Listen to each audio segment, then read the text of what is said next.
What does it take to become a king? Not just any king, a king of the African savanna. A king who rules with raw power, with scars on his face and fire in his eyes. Every male lion you see today, every powerful ruler with a golden mane, started as something completely different.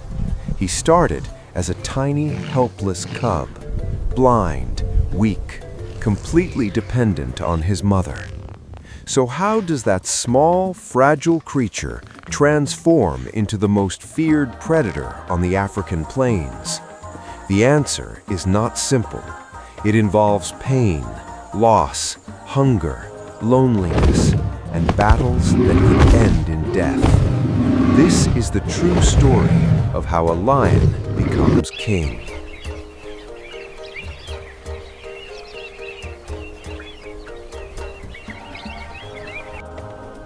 Somewhere in the tall grass of the African savanna, a lioness gives birth. She is alone, hidden from the rest of her pride, hidden from predators, hidden from everything that could harm her newborns. She has 3 cubs, 2 females and 1 male. The male is the smallest. His eyes are closed, his ears are folded. He weighs less than 2 kilograms. Right now, he looks nothing like a king. He looks like prey. And that is exactly what he is. In these first weeks of life, danger is everywhere. Hyenas roam the grasslands, searching for easy meals. Leopards hunt in the shadows. Even other male lions would kill him without hesitation. The mother knows this. She keeps her cubs hidden for 6 long weeks. She leaves only to hunt, and every time she goes, she risks never seeing her babies again. But the little male survives. He opens his eyes. He takes his first wobbly steps. He starts to explore the small, hidden world his mother has created for him. He does not know it yet, but his journey to becoming king has already begun. After 2 months, the mother brings her cubs to meet the pride for the first time. This is a critical moment. The pride must accept them. The other lionesses must approve, and most importantly, the ruling king must allow them to live. The cubs approach slowly. The little male stays close to his mother. His heart beats fast. Everything is new. Everything is terrifying. The king watches them. He is massive. His dark mane frames his face like a crown. His eyes study the cubs carefully. Then he does something surprising. He lowers his head. He allows the cubs to approach. He accepts them. For now, the little male is safe. But this safety comes with a price. The king is not his protector. The king is simply tolerating him. One day, that tolerance will end. Life in the pride is both wonderful and brutal. The little male spends his days playing with his sisters and the other cubs. They chase each other through the grass. They pounce on their mother's tails. They climb on the sleeping lionesses, testing everyone's patience. But this play is not just fun. It is training. Every chase teaches speed. Every pounce teaches precision. Every mock fight prepares them for the real battles ahead. The cub watches the adult lions hunt. He sees how the lionesses work together, circling their prey, cutting off escape routes, bringing down animals 5 times their size. He is too young to join them, but he is learning. He also watches the king. He sees how the other lions respect him, fear him, move out of his way. The king eats first. The king sleeps in the best spots. The king has power over everything.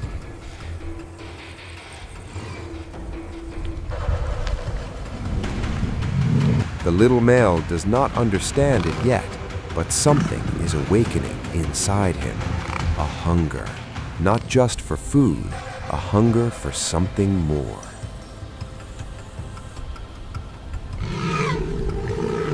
time passes, the cub grows. His body becomes stronger. His baby spots fade away, and something new starts to appear around his neck, the first signs of a mane. This is when everything changes. The king who once ignored him now watches him differently. There is no warmth in those eyes, only suspicion, only threat. Because the king understands something the young male is just beginning to realize. In a lion pride, there is only room for one king. Every young male is a future rival. Every young male is a threat that must be eliminated. Not by killing, that would be too risky, too costly. No, the king has a different method. He makes the young male's life miserable. It starts slowly, a growl here, a swipe there. The young male is pushed away from food, chased away from resting spots, made to feel unwelcome in the only home he has ever known. The message is clear. You do not belong here anymore. Leave. The young male is now 2.5 years old.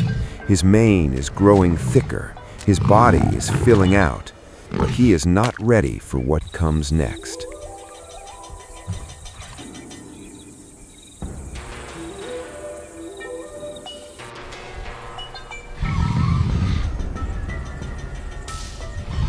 One morning, the king attacks. There is no warning, no build-up, just sudden violence. The king charges at him with fury. Teeth flash, claws tear through the air. The young male tries to fight back, but he is no match for the older, stronger lion. He runs. He runs until his lungs burn.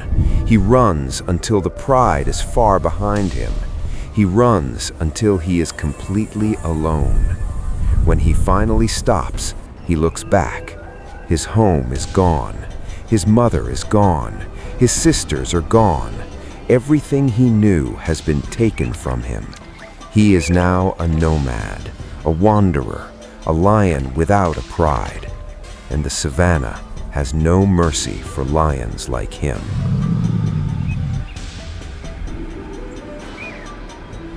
The next 2 years are the hardest of his life. He wanders through unfamiliar territories. Every step is dangerous. Other prides will attack him on sight. Other male lions will try to kill him. He's a threat to everyone and welcome nowhere. Food is scarce. Hunting alone is almost impossible for a lion. He survives on scraps, stolen kills, whatever he can find. He loses weight. His ribs start to show. Some nights he is so hungry that he eats things no lion should eat. Insects, rotting meat, anything to survive one more day. But hunger is not his only enemy. There are hyenas, packs of them. They know a lone lion is vulnerable. They follow him. They wait for moments of weakness. More than once, he has to fight them off just to keep his meal, just to stay alive.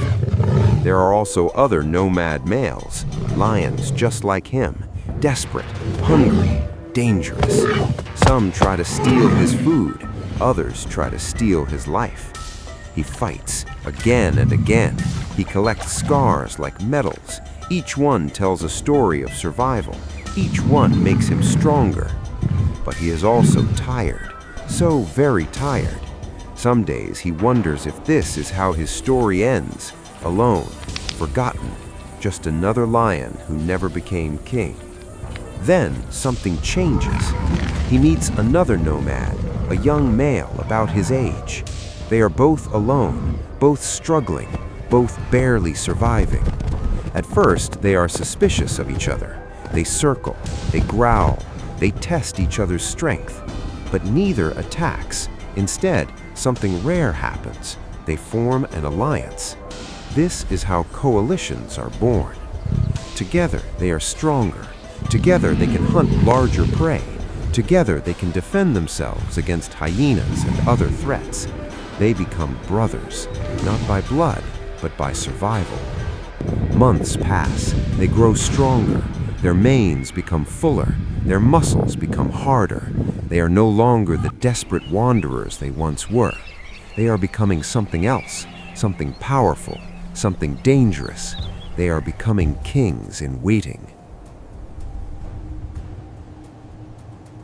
One day, they find what they have been searching for. A pride, a large one, with many lionesses and plenty of territory. But there is a problem. The pride already has a king.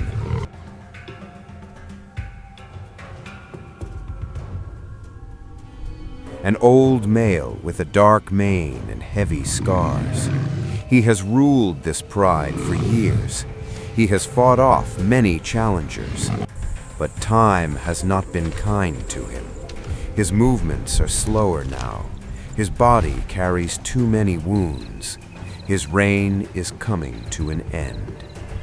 The two young males watch from a distance. They study the pride. They study the king. They wait for the perfect moment. And then, one evening, they make their move. The challenge begins with a roar.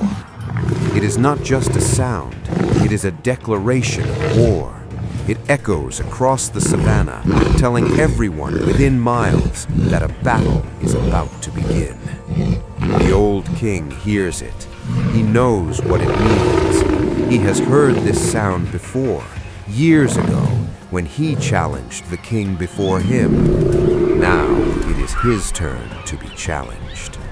He walks toward the intruders. His body is tense. His eyes are focused. He knows this fight will determine everything. His pride, his legacy, his life. The two young males approach.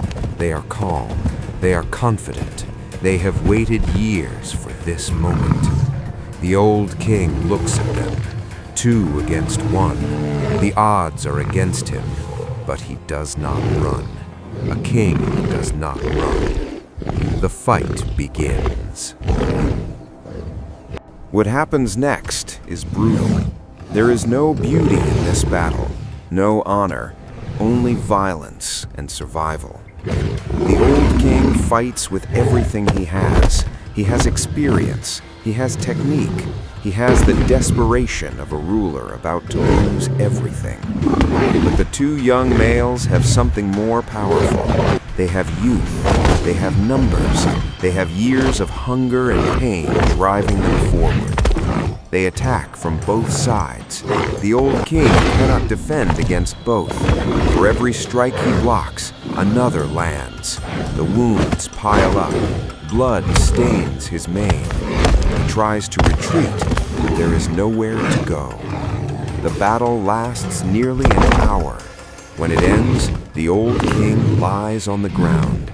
He is beaten, broken, but still alive. The young males do not kill him. They do not need to. His defeat is complete. His time is over. Slowly, painfully, the old king rises. He takes one last look at his pride, at the lionesses he protected for years, at the land he ruled. Then he walks away, into the darkness, into the unknown. He will die within months, alone, forgotten, just like so many kings before him.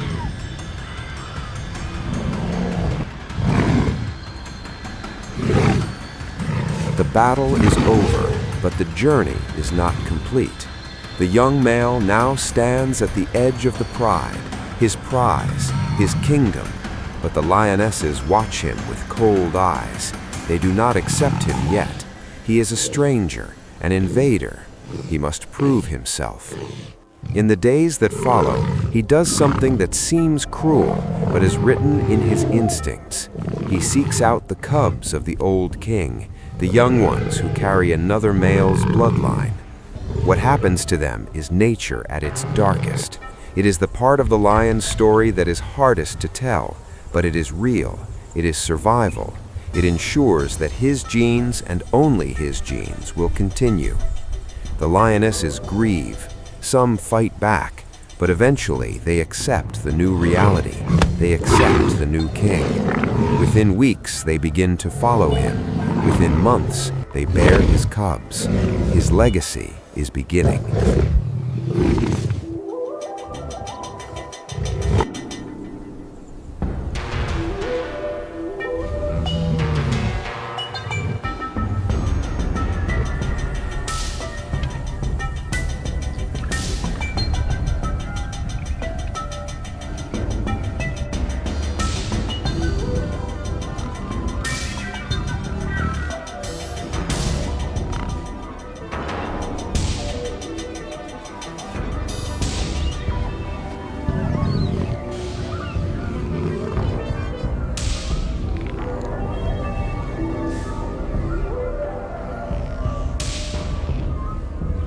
He is now 5 years old, a king at last.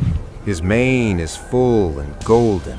His body is covered in scars that tell the story of his journey, from helpless cub to desperate nomad to ruler of the savannah. He patrols his territory at dawn, marking boundaries that other males dare not cross. His roar shakes the air, a warning to any challenger foolish enough to approach. The lionesses hunt for him now. The cubs play at his feet. He eats first. He sleeps in the best spots. He has everything he once watched the old king have. But he knows the truth. This will not last forever. Somewhere out there, a young cub is growing. A nomad is wandering. A coalition is forming. One day they will come for him, just as he came for the king before him. This is the cycle. This is the law of the savannah. No king rules forever. But today, right now, in this golden moment, he is king. He looks out over his kingdom. The sun rises behind him, painting the sky in shades of orange and red.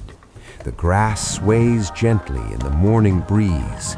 He takes a deep breath. He releases a roar that echoes for miles. This is what it takes to become king. Pain, loss, survival, battle.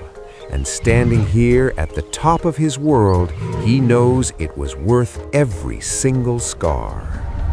So the next time you see a lion with a mighty mane and a powerful presence, remember this. Remember what he went through to get there. He was not born a king. He became one.